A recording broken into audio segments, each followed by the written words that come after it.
I've rewatched this final play. Caitlin Clark said she was being held. Right there. And look at this. Again, this is not lockdown defense. Look at, she grabs Caitlin Clark's left shoulder and wrist at the same time as she's in the triple threat and makes her move. And watch Caitlin Clark's shooting arm get hit right there underneath the armpit. And you can see by the way her skin moves that she definitely got hit. That's that privilege they're talking about. I've rewatched this final play. Caitlin Clark said she was being held. Right there. And look at this. Again, this is not lockdown defense. Look at, she grabs Caitlin Clark's left shoulder and wrist at the same time as she's in the triple threat and makes her move. And watch Caitlin Clark's shooting arm get hit right there underneath the armpit. And you can see by the way her skin moves that she definitely got hit. That's that privilege they're talking about. Remember that little shot to the gut, because on the other end, she's hanging all over Leah Boston. Leah Boston dumps her, and players are saying that she pushed her. They're not saying to push. She didn't push her. Bree Jones is off bounds here. Arms are tangled up, and Leah Boston just frees herself. Frustrated with Bree Jones. Technical on Boston, but who's going to the line? Watch this. Angel Reese has something to say to Caitlin Clark. Caitlin Clark laughs at her like, you airball layups. You're not on my level. I'm the unanimous rookie of the year.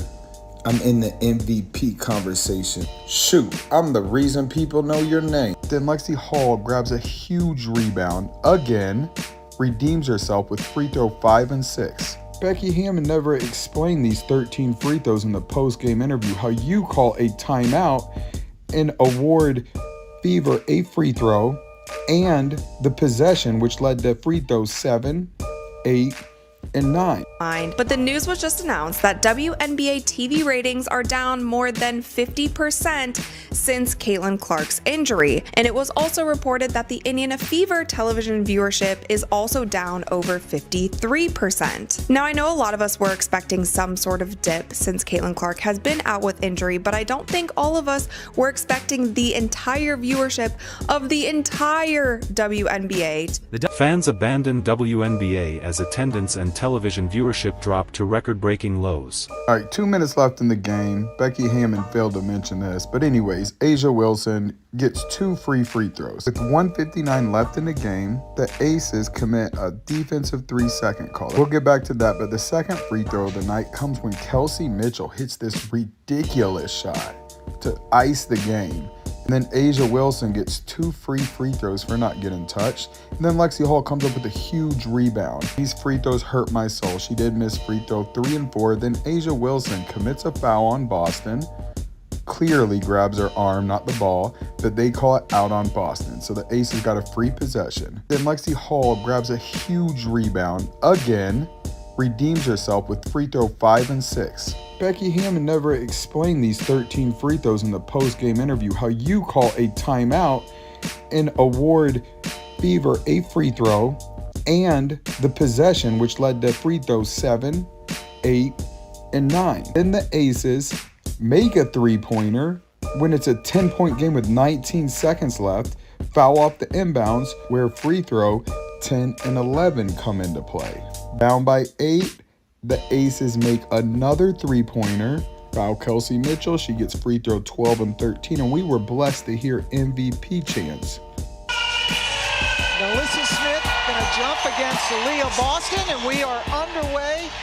Kelsey Mitchell has been so efficient. Odyssey Sims, one of several players signed because of a depleted roster with injuries.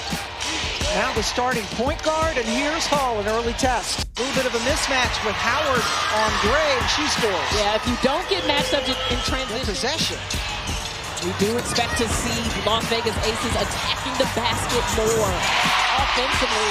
And this is a great start for staying between her and the basket, but that's what makes her the MVP. She makes contested shots consistently. She did not on Sunday. For a league that marketed Clark as the centerpiece of its 2024 to 2025 season, her absence has highlighted just how fragile its momentum truly is. Is there any chance that the WNBA, that Kathy Engelbert saw some of the ratings that I'm about to show you now and said, hey, Indiana Fever, can you do us a favor? Can you do us a solid? Can you just tease a Caitlin Clark return, kind of boost these up a little bit?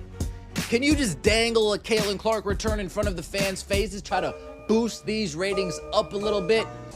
There was one matchup that this league can consistently rely on to produce massive viewership numbers. But you're gonna leave Kelsey Mitchell open? You're gonna disrespect her like that? She's gonna hurt you, punish you. PG going for the and one. Hard to stop a 6'9" big like Brittany Griner.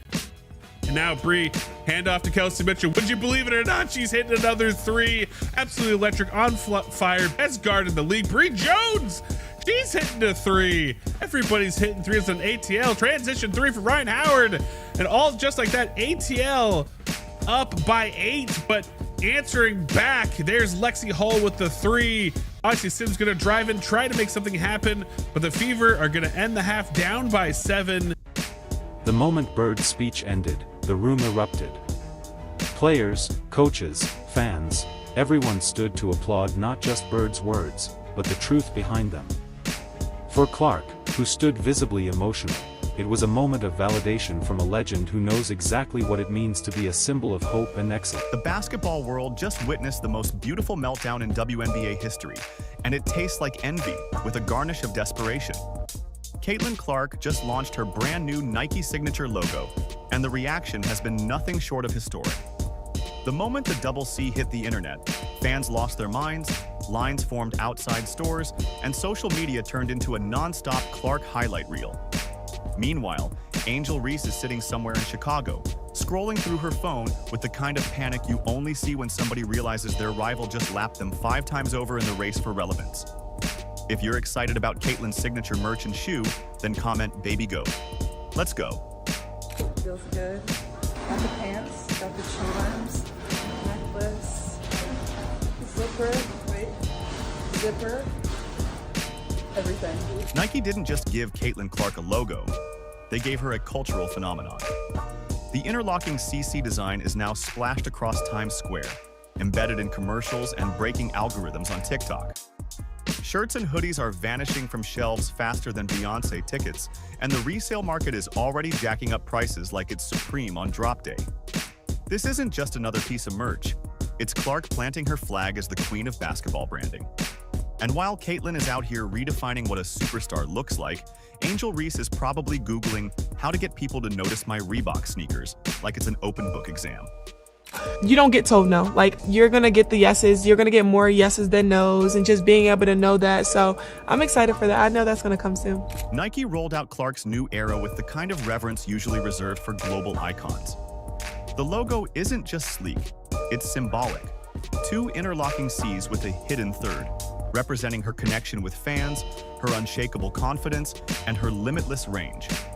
That subtle brilliance is why Nike builds empires while brands like Reebok pray for relevance. And Clark isn't just getting a logo, she's getting an entire collection. Premium apparel, lifestyle gear, the works. October 1st is circled on calendars worldwide because this drop isn't just about sportswear, it's about being part of Caitlin Clark's unstoppable rise. It looks really unique, I think it's very creative for Caitlin Clark to come up with something like this. And I just enjoy all of it, it's like aura. It's simple, yet it speaks a lot. I love it so much. I'm a big fan of it. Simplicity is the best. I like the design. Nike always does great with design, so I'm a huge fan of the logo. It looks really cool. I was really excited to see it last night, and it looks like we're going to get shirts with it on it, so that's pretty exciting too. I like it. I like how it incorporates the CC. I love it. Double C's. Let's go, Caitlin. The numbers behind it are devastating for anyone who thought they could compete. Her $28 million 8-year Nike deal isn't just the biggest in women's basketball. It's a declaration. It screams, this sport belongs to Caitlin. Every single drop sells like gold dust.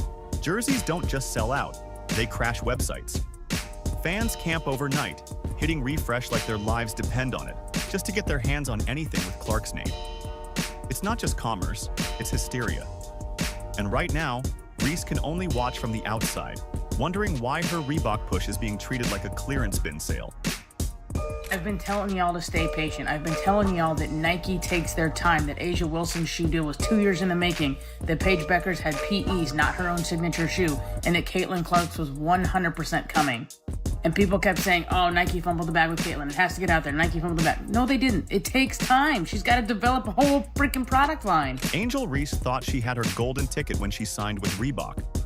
Shaquille O'Neal himself vouched for her, promising a signature shoe and painting her as the centerpiece of their basketball revival. But that was before Caitlin Clark reminded the world what actual star power looks like. Reese imagined herself as a trailblazer, but instead, she's learning the harsh truth. Headlines in a Reebok press release don't carry the same weight as being the face of Nike. Clark announces a logo, and the internet shatters. Reese announces a sneaker launch, and most people scroll past like it's an ad for discount tires. Angel Reese's first signature shoe is set to release. It's set to release. Now, it's not a bad shoe. This is my only problem with it. The colorway. Like, I just feel like they could have had a little more fun with it. You know what I'm saying? Especially being that it's for the All-Star game. Like, why do a basic white shoe?